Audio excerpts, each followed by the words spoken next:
Christy Taylor here on Hot 97.5 and 103.9 with a band I really think you should know. Guys, why don't you introduce yourselves? I'm David from the Revivalists. I'm Zach from the same band. The Revivalists. And you guys are the founding members, correct? I guess you could say that. There's some story where the two of you met. Yeah, so 10 years ago, 2007, I'm riding my bike down the street.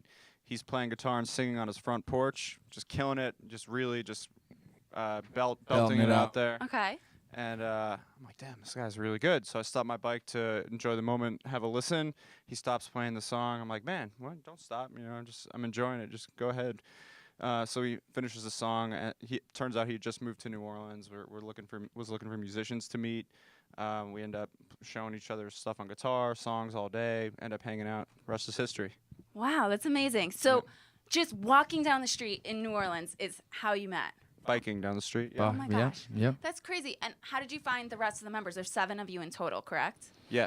So I knew the drummer from, we were students and we would attend these workshops at this club, these musicians workshops at a club called Tipitina's. Every Sunday morning they have local musicians kind of show some things, do some clinics for students. So we would go there and we were jamming with each other a bunch. I brought him into the fold. He was at school with our bass player, killer bass player, and brought George into the fold. Eventually we brought Rob in, who plays saxophone, who I knew from school. Then we brought in Ed, who plays pedal steel. Dave, I think, met him at a party or something, and he was a musician in town playing. Also went to Tulane, where Rob and I went.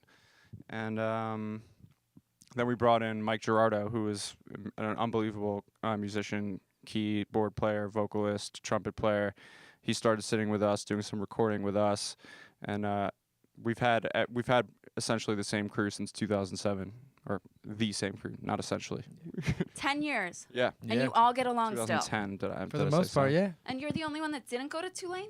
I did not go to Tulane. Well, 3 of the guys went to Loyola, which is neighboring. 3 of the guys went to Okay, Tulane. gotcha. I did go to Tulane in the bar across the street numerous times when I've visited. You went Yes. to Tulane? All right. No, I had friends that went, and obviously, who doesn't want to visit that school in New Orleans? It's a lot of fun. That's what's Yeah. up. So, do you feel like the New Orleans music scene doesn't get enough credit? You know, I think it's one of those things where it's like, I don't know if it's credit, but I think it's it's the birthplace of jazz. You know, it's and the thing about it is it's not a commercial music place. That's what it is. And that's the thing. It's like, you know, it's jazz, it's blues, it's funk. You don't really think of, when you think of New Orleans, you don't think of like pop. It's a music culture town, yeah. not necessarily a music industry town. Exactly. So I think the reputation of the city being a huge music city is certainly large and warranted. I'd like to see more of an industry continue to develop in New Orleans. Yeah. So we're proud to be be out here maybe doing it. bringing some of that attention to the city, because there's so much talent, so much talent in the city. It's insane. So, Men Amongst Mountains is your 3rd album, right? Now, you were Full length. independent before this album? We were independent up until 2014 when they re-released our 2012 independent release, City of Sound. So the previous album was re-released by a label.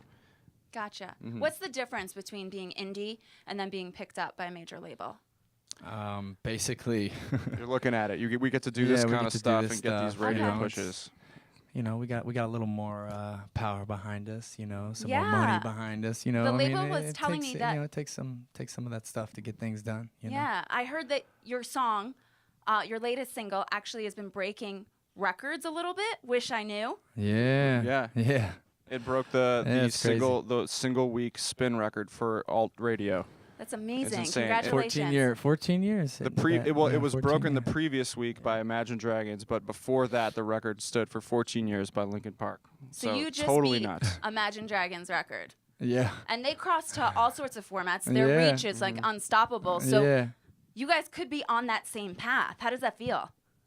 It feels incredible. You know, I think Yeah. the thing about it is we're not going for that. You know, like we're just doing what we do and that's what's happening. So it's even more special, I think, to us. You know, it's not like we're aiming for that. You know, it was just kind of like happened naturally. It's an organic thing. Which is a beautiful thing. You ride I a think. bike down the street.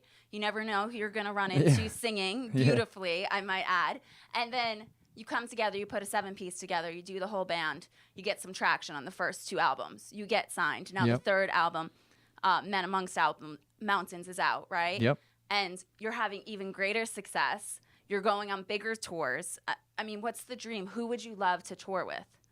Oh, I mean, I would say the Chili Peppers or Pearl Jam. Yeah. That's what I would say. We're kind of living the dream. Like, it's crazy, but we also just want a headline, and we're getting recognition, and we're getting some accolades, and we're becoming sustainable. And initially the dream was just to tour, just to get out there and be able to do it.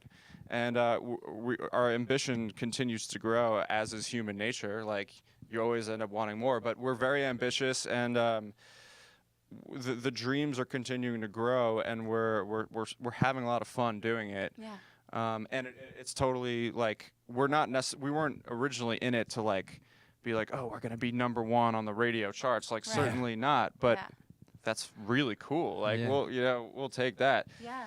It's really funny whenever we do these interviews, and like Dave's in between me. Like, his big bush hair is like blocks me. I have to like scooch forward just to see the interviewer. You mentioned some of the greats of alternative music, Pearl Jam and the Red Hot Chili Peppers, and I just want to get your thoughts on Chris Cornell. Man, honestly, it hit me pretty hard yesterday. I got a text message in the morning at like 4:30 a.m. from a good friend, saying, man, this happened last night. And then another one came in. I mean, I was up basically since that first text message, and I just, I couldn't stop thinking about it, like what was on his mind, how did he get to that place? Because this is a person that is such an influence of mine, like literally, like for real, like the #1 influence, singing from a pretty early age. So this is also a person that you look at them from the outside, it looks like they have it all. I mean, he's got his band, he's got solo stuff, he's got another band, he's done all these things. Seemed like he had it together with his family so well. He has 2 beautiful kids. He's a family man. You hear about that kind of stuff.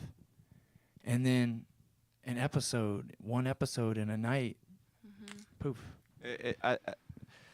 From a personal level, I think it goes to show that these pharmaceuticals and things can be very helpful for people that are going through severe pain or distress, and they can be really valuable from that. But you also need to be really careful, because we're organisms that operate off of biological, neurological, chemical impulses, and if it gets messed up, you could be somebody else. You could be not yourself. So I think we should take this as a sign. Like, you could feel that way sometimes, but you're gonna get past it. You should hang in there, and it's just such a personal tragedy for his family and for the millions of people that loved him and his art. And he was a top-notch performer. There was nobody better than him,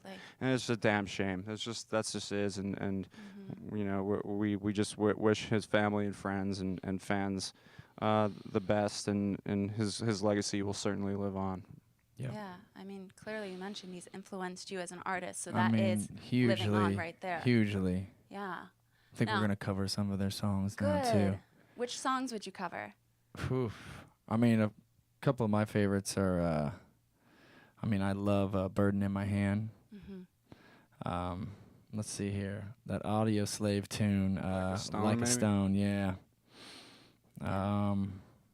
His last solo record is so good too. So good. The one from 2 years ago. Yeah. It's beautiful. My God. Yeah. So maybe good. a tune off that. Yeah. Yeah.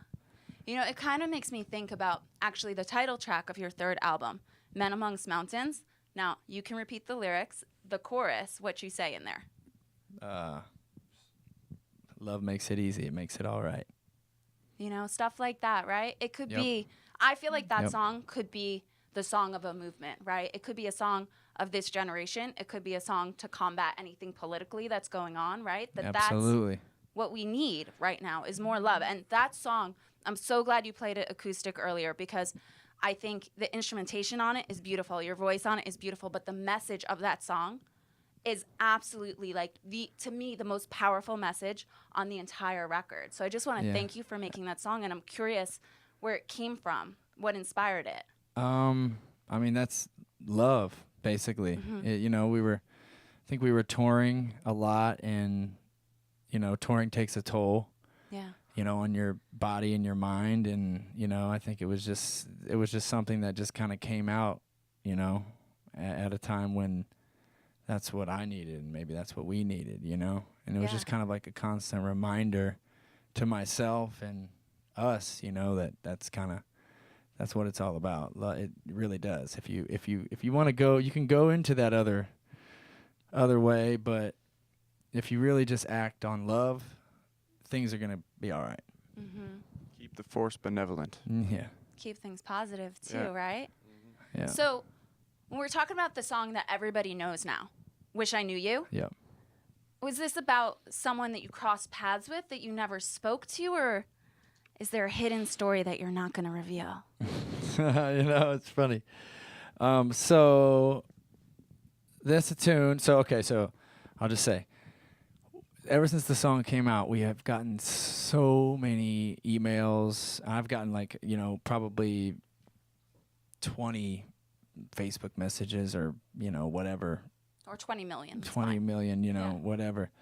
Of just people saying, you know, oh my God, I didn't know my father when I was young. I didn't know my mother when I was young. I just met my brother and sister, and that song really spoke to me in a way, you know.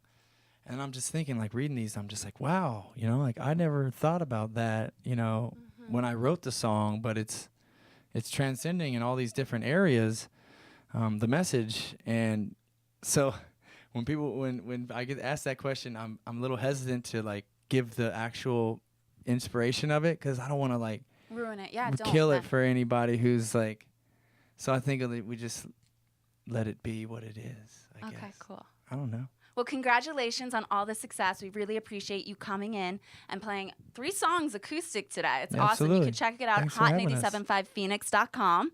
Thank you for coming through, the Revivalists. Thank you. Thanks for having us.